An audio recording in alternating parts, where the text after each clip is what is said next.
నమస్తే తిరిగి వార్తలకు స్వాగతం. మంగళవారం కలెక్టరేట్ పీజీఆర్ఎస్ సమావేశ మందిరం నుండి రెవెన్యూ డివిజనల్ అధికారులు, తహసీల్దార్లు, వ్యవసాయ శాఖ అధికారులతో ఖరీఫ్ సీజన్లో ధాన్యం కొనుగోలు ఏర్పాట్లపై joint collector T. రావుల్ Kumar Reddy Google meet ద్వారా సమీక్షించారు. ఈ సందర్భంగా జిల్లా జాయింట్ కలెక్టర్ మాట్లాడుతూ అక్టోబర్ 27వ తేదీన తాడేపల్లిగూడెంలో ధాన్యం కొనుగోలు కేంద్రాన్ని ప్రారంభించడం జరుగుతుందని అన్నారు. ధాన్యం సేకరణ ప్రారంభం కానున్న దృష్ట్యా సంబంధిత అధికారులు సత్వరమే ఏర్పాట్లు పూర్తి చేయాలని అన్నారు. రైతు సేవా కేంద్రాల్లో 50% గోరు సంచులు సిద్ధం చేయాలని అన్నారు. మండల స్థాయిలో రైతులు, మిల్లర్లతో సమావేశాలు ఏర్పాటు చేసి ధాన్యం సేకరణకు సంబంధించి అవగాహన కల్పించాలని అన్నారు. ప్రతి రైతు సేవా కేంద్రంలో గన్నీస్ రిజిస్ట్రేషన్ ప్రారంభించి రైతులకు ఇస్తున్న సంచుల వివరాలు నమోదు చేయాలని అన్నారు. ధాన్యం కొనుగోలు సందర్భంగా రైతులకు ఎటువంటి అసౌకర్యం, ఇబ్బందులు లేకుండా అన్ని ఏర్పాట్లు పూర్తి చేసి తమకు నివేదిక పంపించాలని సంబంధిత అధికారులను joint collector T. రావుల్ Kumar Reddy ఆదేశించారు. జిల్లాలో యూరియా నిల్వలు, రాబోయే 3 నెలల కాలంలో అవసరమయ్యే ఎరువులపై సంబంధిత అధికారులతో సమీక్షించారు. ఈ సందర్భంగా ఆయన మాట్లాడుతూ జిల్లాలో ప్రతి ఫెర్టిలైజర్ షాపులను తనిఖీ చేసి స్టాక్ వివరాలు, అమ్మకం వివరాలన్నీ సక్రమంగా ఉన్నాయా లేదో పరిశీలించాలని ఆదేశించారు. గూగుల్ మీట్లో జిల్లా వ్యవసాయ శాఖ అధికారి Z Venkateswararao, DSO Saroja, civil supplies corporation జిల్లా మేనేజర్ ఎండి ఇబ్రాహిం, జిల్లా సహకార శాఖ అధికారి మురళీకృష్ణ, ఏఎస్ఓ రవిశంకర్ తదితరులు పాల్గొన్నారు. నవంబర్ 26న రాజ్యాంగ దినోత్సవం సందర్భంగా విద్యార్థులకు వివిధ పోటీలు నిర్వహించనున్నట్లు జిల్లా విద్యాశాఖ అధికారి ఈవీవి నారాయణ తెలిపారు. పాఠశాల స్థాయిలో వ్యాసరచన, వక్తృత్వం, క్విజ్ పోటీలు 21, 22 తేదీల్లో 8 నుండి 10వ తరగతి విద్యార్థులకు నిర్వహిస్తారని తెలిపారు. మండల స్థాయిలో 24, 20 తేదీల్లోనూ, నియోజకవర్గ స్థాయిలో 29, 30 తేదీల్లోనూ పోటీలు జరుగుతాయని తెలిపారు. రాష్ట్ర స్థాయి మాక్ అసెంబ్లీ నవంబర్ 24, 26 తేదీలో జరుగుతాయని, ఇందు నిమిత్తం రాష్ట్ర వ్యాప్తంగా 175 మందిని ఎంపిక చేస్తారని తెలిపారు. రాష్ట్ర ముఖ్యమంత్రి చంద్రబాబు నాయుడుతో తణుకు శాసనసభ్యులు ఆర్మీ రాధాకృష్ణ శుక్రవారం భేటీ అయ్యారు. రాష్ట్ర సచివాలయంలో మర్యాదపూర్వకంగా కలిసిన ఎమ్మెల్యే రాధాకృష్ణ తణుకు నియోజకవర్గంలోని పలు అభివృద్ధి కార్యక్రమాల గురించి వివరించి వినతి పత్రాన్ని అందజేశారు. సానుకూలంగా స్పందించిన ముఖ్యమంత్రి చంద్రబాబు నాయుడు అక్కడికక్కడే అధికారులకు సంబంధిత విషయాలపై సూచనలు చేసినట్లు ఎమ్మెల్యే రాధాకృష్ణ చెప్పారు. విధి నిర్వహణలో ప్రాణాలు కోల్పోయిన పోలీస్ అమరవీరుల చిరస్మరణీయులని తణుకు పట్టణ సిఐ ఎన్ కొండయ్య అన్నారు. పోలీస్ అమరవీరుల సంస్మరణ దినోత్సవాన్ని పురస్కరించుకుని మంగళవారం తణుకు నరేంద్ర సెంటర్లో ఏర్పాటు చేసిన కార్యక్రమంలో ఆయన పాల్గొని మాట్లాడారు. తణుకు సర్కిల్ పరిధిలోని పలువురు పోలీసు అధికారులు, సిబ్బంది తొలుత తణుకులో ర్యాలీ నిర్వహించారు. నరేంద్ర సెంటర్లో సంస్మరణ స్తూపం వద్ద విధి నిర్వహణలో అమరులైన పోలీస్ సిబ్బందికి నివాళులర్పించారు. కార్యక్రమంలో సిఐ కొండయ్య మాట్లాడుతూ దేశం కోసం, రాష్ట్రం కోసం ప్రాణాలు అర్పించిన పోలీసులు చిరస్మరణీయులని అన్నారు. దేశ భద్రత కోసం ప్రాణాలు అర్పించిన పోలీసుల త్యాగాలను ప్రతి ఒక్కరూ స్మరించుకోవాలని కోరారు. కార్యక్రమంలో తణుకు పట్టణ SI K Prasad, Iragavaram SI Jana Satish, traffic SI D Adinarayana, ASL Satyanarayana, Sridhar, Rajalakshmi, police సిబ్బంది, విద్యార్థులు పాల్గొన్నారు. భారతదేశ సైనిక రంగంలో, అలాగే భారతదేశ పోలీసు వ్యవస్థలో ఎందరో త్యాగవీరులు విధి నిర్వహణలో వారి యొక్క ప్రాణాలని పణంగా పెట్టి మన దేశ రక్షణ, అలాగే మన ప్రాణాలను రక్షించడానికి ఎందరో మహానుభావులు వాళ్ళు యొక్క ప్రాణాలను సైతం లెక్క చేయక విధి నిర్వహణలో మరణించడం జరిగింది. వారి యొక్క మరణం సంబంధించి వారి ఆత్మకు శాంతి చేకూర్చాలనే ఉద్దేశంతో వారి యొక్క మరణాన్ని మరొకసారి గుర్తించుకునే సందర్భంలో ఈ అమరవీరుల సంస్మరణ దినోత్సవం అనేది జరుపుకోవడం జరుగుతుంది. ప్రతి ఒక్కరూ కూడా భారతదేశానికి, అలాగే రక్షణ రంగ వ్యవస్థలోనైతేనేమి, పోలీసు వ్యవస్థలోనైతేనేమి చాలామంది పోలీసులు తమ విధి నిర్వహణలో ఎంతోమంది ప్రాణాలు కోల్పోవడం జరిగింది. నిన్నగాక మొన్న మనకి నిజామాబాద్లో ఒక దొంగతనం కేసులో ప్రమోద్ అనే కానిస్టేబుల్ విధి నిర్వహణలో ఒక దొంగను పట్టుకోవడానికి వెళ్ళినప్పుడు ఆ దొంగ అతన్ని చంపడం జరిగింది. మనం ఈ విధంగా చెప్పుకుంటూ పోతే ఎన్నో ఉదాహరణలు మన విధి నిర్వహణలో మన పోలీస్ సోదరులు, అలాగే సైనిక రంగంలో మన దేశ రక్షణ వ్యవస్థను కాపాడటానికి ఎంతోమంది అమరవీరులైన సందర్భంగా వారి యొక్క ఆత్మకు శాంతి చేకూర్చాలని, అలాగే ప్రతి ఒక్కరు. ఇప్పుడు తూర్పుగోదావరి జిల్లా వార్తలు. ఆరోగ్యాంధ్రప్రదేశ్ లక్ష్యంగా సీఎం చంద్రబాబు నాయుడు పనిచేస్తున్నారని మంత్రి కందుల దుర్గేష్ అన్నారు. మంగళవారం నిడదవోలులోని క్యాంప్ కార్యాలయంలో మంత్రి కందుల దుర్గేష్ స్వయంగా నిడదవోలు నియోజకవర్గంలో అనారోగ్యం బారిన పడిన 49 మంది బాధితులకు 22,44,616 రూపాయల విలువైన సీఎంఆర్ఎఫ్ చెక్కులు పంపిణీ చేశారు. బాధిత మంత్రి దుర్గేష్ మాట్లాడి వారి ఆరోగ్య వివరాలపై ఆరా తీశారు. సీఎంఆర్ఎఫ్ పేదలకు వరమని, పేదల ఆరోగ్యానికి సీఎంఆర్ఎఫ్ భరోసా ఇస్తుందని మంత్రి కందుల దుర్గేష్ అన్నారు. సీఎంఆర్ఎఫ్ విషయంలో ముఖ్యమంత్రి చంద్రబాబు నాయుడు ప్రత్యేక శ్రద్ధ వహిస్తున్నారని అన్నారు. సీఎంఆర్ఎఫ్ చెక్కులు అందుకున్న అనంతరం బాధిత లబ్ధిదారులు సీఎం చంద్రబాబు నాయుడుకు, మంత్రి కందుల దుర్గేష్ కు కృతజ్ఞతలు తెలిపారు.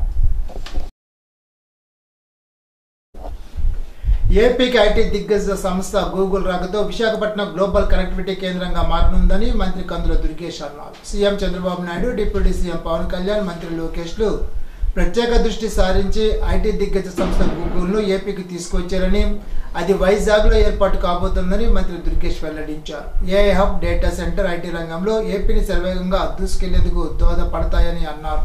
ఇక్కడ డేటా స్టోరేజ్తో పాటు కృత్రిమ మేధ ఆధారిత అప్లికేషన్ ప్రాసెస్ చేసేందుకు అవసరమైన కంప్యూటరింగ్ సదుపాయాన్ని సమకూర్చనుందని, రాబోయే రోజుల్లో డేటా సెంటర్కు అనుబంధంగా ఏర్పాటయ్యే కంపెనీలతో పరోక్షంగా లక్షలాది మందికి ఉద్యోగాలు వచ్చే అవకాశం ఉందని అన్నారు. దీపావళి పండుగ వచ్చిందంటే ప్రతి ఊర్లో, గ్రామాల్లో వివిధ రకాల ప్రమిదలతో దీపాలంకరణ, వివిధ కాంతులతో, టపాసులతో ఆ గ్రామంలో స్థానికులు పండుగ చేసుకుంటారు. కానీ దీని భిన్నంగా తూర్పుగోదావరి జిల్లా పెరవలి మండలం కండవల్లిలో అక్కడ స్థానికులు వారి చేతివృత్తిని నమ్ముకున్న అరటి తోటతో సంపాదించే సంపత్తు అరటి గెలలతో ఊరంతా తోరణాలుగా కట్టుకుని దీపావళి సంబరాలు చేసుకుంటారు. ఆ గ్రామంలో జనాభా 5,000 పైమాటే. అయితే కొన్ని కుల సంఘాల వారిగా 18 రామాలయాలు పూర్వం నుంచి ఉన్నాయి. రైతులు పండించిన అరటి చెట్లను గెలలతో సహా తీసుకొచ్చి సుందరంగా అలంకరిస్తారు. రోడ్డుకి ఇరువైపులా ఏర్పాటు చేసిన అరటి గెల తొండాలకు ప్రమిదలు పెట్టి దీపాలు వెలిగిస్తారు. ఈ 18 రామాలయాల్లో మనిషి ఎంత ఎత్తున దీపాలంకరణ చేసుకునే విధంగా వృక్షమాకారంలో ఉండే ఇత్తడి కుందులు కనువిందు చేస్తాయి. ఈ రామాలయంలో ఏర్పాటు చేసిన అరటిగెల తోరణాలు అలంకరించిన తర్వాత మరుసటి రోజు విక్రయిస్తూ ఉంటారు. కొనుగోదారులు ఇచ్చిన సొమ్ముతో ఆయా రామాలయాల సంఘ పెద్దలు గుడికి దీప ధూప నైవేద్యాలకు వాడుకుంటారు. ఈ అరటిగెలల కోసం ప్రజలు కొనుక్కునేందుకు పోటీ పడతారు. ఈ ఉభయ గోదావరి జిల్లాలో అట్టి తోటలకు పెట్టిన పేరు ఈ కండవల్లి గ్రామం. అట్టి తోటలపై బ్రతుకుతున్నామనే నమ్మకంతో ప్రతి ఏటా దీపావళి సంబరాలు పూర్వీకుల నుండి ఇలాగే కొనసాగుతుందని గ్రామస్తులు తెలిపారు. తూర్పుగోదావరి జిల్లా అండి, నిడదూరు నియోజకవర్గం, పెరవల మండలం, కండవల్లి గ్రామం అండి. చిట్టుబల్లి రామాలయం అండి. నా పేరు సానబోయిన వీరరాఘవులండి. మేము ప్రతి దీపావళికి కూడా అండి, మా పూర్వీకుల కాడి నుంచి కూడా ఇలాగండి అరటి పొందులు నరుక్కొచ్చండి రైతుల ద్వారాగా. ఒక్కో రైతు అండి 5 గెలల కానించండి 10 గెలల వరకు వాళ్ళు చూసినట్టుగా ఇస్తూ ఉంటారండి. అవి తీసుకొచ్చండి ఈ గుడికాడ పాతండి, వాటిని వినియోగించుకునండి మేము మళ్ళీ సావుగారులకు అమ్మి ఆ రూపాయలు పెట్టండి దేవుడికండి మంచి చెడ్డ జరుపుకుంటూ ఉంటామండి.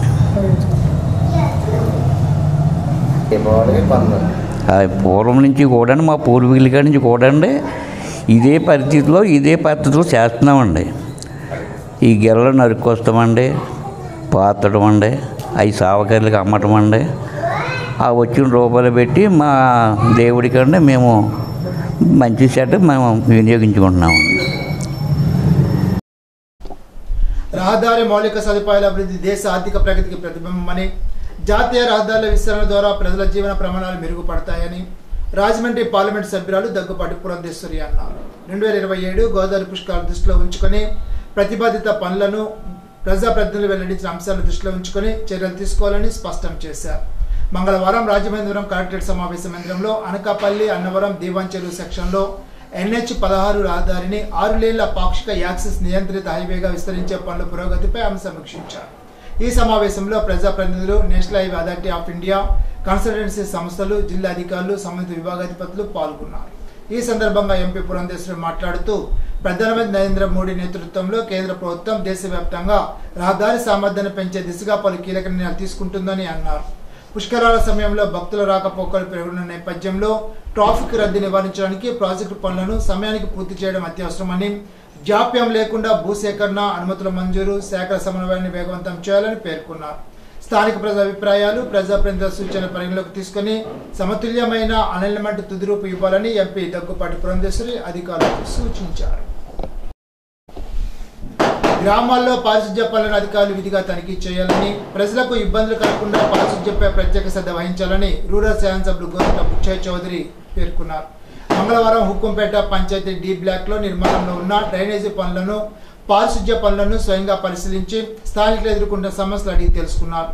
ఈ సందర్భంగా ఎమ్మెల్యే గోరంట్ల మాట్లాడుతూ కూటమి ప్రభుత్వం ఏర్పడిన తర్వాత మౌలిక సదుపాయాలపై ప్రత్యేక దృష్టి సారించిందని, ఇప్పటికే రూరల్ నియోజకవర్గంలో కోట్లాది రూపాయలతో రోడ్లు డ్రైనేజ్ నిర్మించడం జరిగిందని తెలిపారు. అభివృద్ధి పనులు జరుగుతున్న సందర్భంలో ఆక్రమణలు తొలగించడం సహజమని, ఆ క్రమంలో డ్రైనేజ్ నిర్మాణ పనులు కొంత జాప్యం అవుతాయని వివరించారు. శాటిలైట్ సిటీ సి బ్లాక్ లో కళ్యాణ మండప నిర్మాణ పనులను నాణ్యత ప్రమాణాలను పరిశీలించి త్వరితగతిన పూర్తి చేయాలని ఎమ్మెల్యే ఆదేశించారు. కార్యక్రమంలో పంచాయతీరాజ్ డిఈ రవికుమార్, సంపత్ కుమార్, సోమేశ్వరరావు, శ్రీను, దారా హనుమారావు, సచివాలయ సిబ్బంది తదితరులు పాల్గొన్నారు. పశుసంవర్ధక రంగ అభివృద్ధి రైతులకు ఆదాయాన్ని పెంపొందించడంతో కీలక పాత్ర పోషిస్తుందని, గో ఆధారిత ప్రకృతి వ్యవసాయాన్ని గ్రామ స్థాయిలో బలంగా విస్తరించాలని జిల్లా కలెక్టర్ కీర్తి చేకూరి పేర్కొన్నారు. మంగళవారం కలెక్టర్ క్యాంప్ కార్యాలయంలో జిల్లా కలెక్టర్ కీర్తి చేకూరి ఆధ్వర్యంలో పశుసంవర్ధక శాఖ ప్రగతి సమీక్షా సమావేశాన్ని నిర్వహించారు. ఈ సందర్భంగా కలెక్టర్ కీర్తి చేకూరి పశుసంవర్ధక శాఖ కార్యక్రమాల అమలు, మండలాల వారీగా సాధించిన పురోగతిని సమీక్షించి అధికారుల లక్ష్యాలను సమయానుసారంగా పూర్తి చేయాలని ఆదేశించారు. ఈ సందర్భంగా జిల్లా కలెక్టర్ కీర్తి చేకూరి మాట్లాడుతూ గోకులం షెడ్ల లక్ష్యాలను సాధించేందుకు రైతుల నుండి దరఖాస్తులు సేకరించి వాటి ప్రకారం మంజూరు తీసుకోవాలని సూచించారు. ప్రకృతి వ్యవసాయంపై పశు ఆరోగ్య కార్యకర్తలకు పూర్తి అవగాహన కలిగి ఉండేలాగా శిక్షణ, మార్గదర్శకాలు నిరంతరం ఇవ్వాలని సూచించారు. ప్రతి వారం నిర్వహించే జిల్లా సమీక్షలో ప్రకృతి వ్యవసాయంపై పశు ఆరోగ్య కార్యకర్తల అవగాహన స్థాయిని అంచనా వేసి వారికి తగిన విధంగా ప్రోత్సహించాలని అధికారులను ఆదేశించారు. సమావేశంలో జిల్లా పశుసంవర్ధక శాఖ అధికారి doctor T Srinivasarao, doctor Sunkavari Satyanarayana, doctor Makkena Venkateswararao, sub divisional area veterinary hospital assistant డైరెక్టర్లు పాల్గొన్నారు. అమరులైన పోలీస్ సిబ్బందికి ఘన నివాళులర్పిస్తూ రాజమహేంద్రవరం పోలీస్ పెరేడ్ గ్రౌండ్ లో నిర్వహించిన పోలీస్ కమెమరేషన్ డే కార్యక్రమం ఘనంగా జరిగింది. కార్యక్రమంలో రాష్ట్ర పర్యాటక, సాంస్కృతిక, సినిమాటోగ్రఫీ మంత్రి కందుల దుర్గేష్, జిల్లా కలెక్టర్ కీర్తి చేకూరి, జిల్లా పోలీస్ అధికారి డి నరసింహ కిషోర్ తదితరులు పాల్గొని అమరవీరుల త్యాగాలకు పుష్పాంజలి ఘటించారు. ఈ సందర్భంగా మంత్రి కందుల దుర్గేష్ మాట్లాడుతూ సమాజంలో శాంతి భద్రతలను కాపాడే కీలక బాధ్యత పోలీసులు నిర్వహిస్తున్నారని, దేశం కోసం ప్రాణత్యాగం చేసిన 191 మంది అమరుల వీరోచిత సేవను స్మరించుకోవడం గర్వకారణమని అన్నారు. జిల్లా కలెక్టర్ కీర్తి చేకూరి మాట్లాడుతూ 1959 అక్టోబర్ 21న లడక్ ప్రాంతంలో చైనా దాడుల సందర్భంగా సిఆర్పిఎఫ్ జవాన్లు ప్రాణత్యాగం చేశారని, ఆ సేవా స్ఫూర్తిని, వారి ప్రాణత్యాగాలను స్మరించుకుంటూ నివాళులర్పించడం జరుగుతోందని అన్నారు. సభాధ్యక్షుడు డిఎస్పీ డి నరసింహకిషోర్ మాట్లాడుతూ దేశ భద్రత కోసం చేసిన అమరుల జ్ఞాపకార్థం నిర్వహించే ఈ కార్యక్రమం ప్రతి పోలీస్ సిబ్బందికి స్ఫూర్తిదాయకమని అన్నారు. కార్యక్రమంలో శాసనమండలి సభ్యులు సోమ వీర్రాజు, ఎమ్మెల్యేలు Gorantla Butchaiah Chowdary, Battula Balaramakrishna, Nallamilli Ramakrishnareddy, joint collector Y మేఘనా స్వరూప్, అడిషనల్ ఎస్పీలు, డిఎస్పీలు తదితరులు పాల్గొన్నారు. పాత్ర పోషించేవారు పోలీసులు. అది సరిహద్దుల్లో ఉన్నటువంటి రక్షణ వలయాలని కాపాడుకునే విషయంలో కానివ్వండి, అంతర్గత భద్రతా విషయంలో కానివ్వండి, నిత్యం జరిగేటువంటి శాంతి భద్రతల్ని కాపాడేటువంటి విషయంలో కానివ్వండి, పోలీసుల యొక్క పాత్ర అమోఘమైంది. ఇవాళ సమాజం ఆనందంతో ఉందంటే, శాంతి భద్రతలో ఉందంటే దానికి ప్రధాన కారకులు పోలీసులు మాత్రమే అనేటువంటి మాటని సంపూర్ణంగా విశ్వసిస్తున్నాను. అదే సందర్భంలో వారు చేసినటువంటి త్యాగాలను కూడా గుర్తుంచుకోవాల్సిన అవసరం ఉంది. 1959లో జరిగినటువంటి లడఖ్లో జరిగినటువంటి చైనా దాడుల్లో మృతులైనటువంటి 10 మంది సరిహద్దు భద్రతా దళాల వారి సంస్మరణార్థం అప్పటి నుంచి మనం ఈ సంస్మరణ దినోత్సవాన్ని నిర్వహించుకుంటున్నాం. అయితే ఇది ఆ రోజుతో ఆగకుండా ప్రతి సంవత్సరం కూడా ఒక పక్కన దుష్ట దేశాలు మన మీద దండెత్తినప్పుడు మన దేశాన్ని కాపాడడానికి అక్కడ ఉన్నటువంటి సరిహద్దు భద్రతా దళాలు చేసేటువంటి ప్రయత్నాలు, దాంతోపాటు దేశంలో శాంతి భద్రతల్ని కాపాడడానికి, ముఖ్యంగా తీవ్రవాదాన్ని అణిచివేయడానికి పోలీసులు చేసేటువంటి ప్రయత్నంలో అమరులైనటువంటి అనేక మంది పోలీసులు, వారందరూ కూడా తమ కుటుంబాలని కాదనుకుని, తమ కుటుంబం కంటే దేశం ముఖ్యం, శాంతి భద్రతలు ముఖ్యం అనేటువంటి ఆలోచనతోటి వారు చేసిన త్యాగం మా అందరికీ మార్గదర్శకం అనేటువంటి మాటను కూడా ఈ సందర్భంగా తెలియజేస్తున్నాను. నమస్కారాలు. ఈరోజు మనం అక్టోబర్ 21 ప్రతి సంవత్సరం మనం అమరవీరుల దినోత్సవంగా మనం త్యాగం చేసిన అమరవీరుల కుటుంబ సభ్యుల గురించి, అమరవీరుల త్యాగాల గురించి మనం స్మరించుకుంటున్నాము. ఇది 1959లో మన దేశంలో, భారతదేశానికి అప్పుడు చైనా నుంచి వచ్చిన ఆర్మీ మన లడాఖ్లో హాట్ స్ప్రింగ్స్ అనే ప్రదేశంలో సడన్గా వచ్చి అటాక్ చేయడం వల్ల మన సిఆర్పిఎఫ్ సిబ్బంది వాళ్ళ ప్రాణాలు కోల్పోయి వారి జీవితాలు త్యాగం చేసి మన దేశ రక్షణ కోసం త్యాగాలు చేశారు. ఆ రోజు నుంచి కూడా మనం అక్టోబర్ 21, 1959 నుంచి కూడా మనం ఈ దినోత్సవాన్ని అమరవీరుల సంస్మరణ దినోత్సవంగా జరుపుకుంటున్నాము. ఏ సమస్య వచ్చినా, ఎటువంటి ప్రాబ్లమ్స్ వచ్చినా, ఎటువంటి వాన వచ్చినా, వరదలు వచ్చినా సంరక్షణ కోసం, శాంతి భద్రతల కోసం ఎప్పుడూ కూడా పోలీస్ ముందుంటారు. పోలీసే కాదు, పోలీస్ వాళ్ళు డ్యూటీ చేసుకుంటున్నప్పుడు పోలీస్ కంటే ముఖ్యంగా కుటుంబ సభ్యులు ఎంతో త్యాగం చేస్తుంటారు. ఈ దినోత్సవం సందర్భంగా మనం కుటుంబ సభ్యులు చేసిన త్యాగాలను ఇంకొకసారి స్మరించుకోవాలి. వాళ్ళందరికీ కూడా మనం అండగా ఉండాలి.